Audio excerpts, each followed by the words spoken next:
Residents affected by last week's floods in southwest Detroit are now facing a new problem. And that problem is this weather. It might be beautiful outside. The warm weather has melted all the ice that was created after the massive water main break that flooded a 1 square mile around 75 and Springwells. Despite the muddy mess, the basement cleanups continue. Here's the city's Director of General Services, Crystal Perkins. So the count of homes in this area has been 398 homes.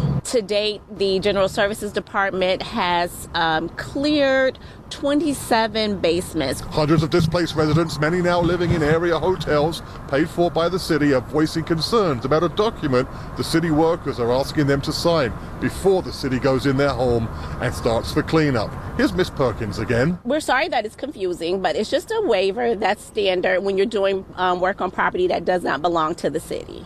Still much work to do down here, and as I look down Beard Street, a front-end loader is dumping years of people's belongings into a dumpster.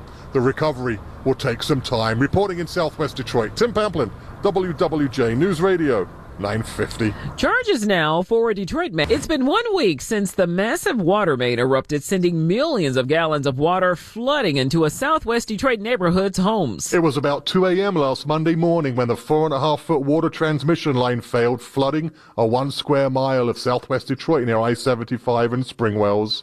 Today, contractors with the city are going door to door assessing and then fixing the problems. On the north end of the damaged homes sits Lisette, a neighborhood organization, a gathering place for those who have been displaced. The needs are for basic hygiene, for food. They do need pet supplies. They have taken their pets to the hotels or still have pets at home. That's Mary Carmen Munoz with Lisette. She says getting these houses fixed and the residents back home will take some time. So in the meantime, her team are getting life's essentials for those residents now living in city-paid hotels. Residents like Milagro Diaz, she and her autistic son are now living out of a Southfield hotel. We are stressed because we need to be in our own home. We want to be at our house in our comfort of our own home. The restoration efforts are underway and the displaced residents are getting help from all quarters. Hopefully, these folks can get back in their homes sooner rather than later. Reporting in southwest Detroit, Tim Pamplin, WWJ News Radio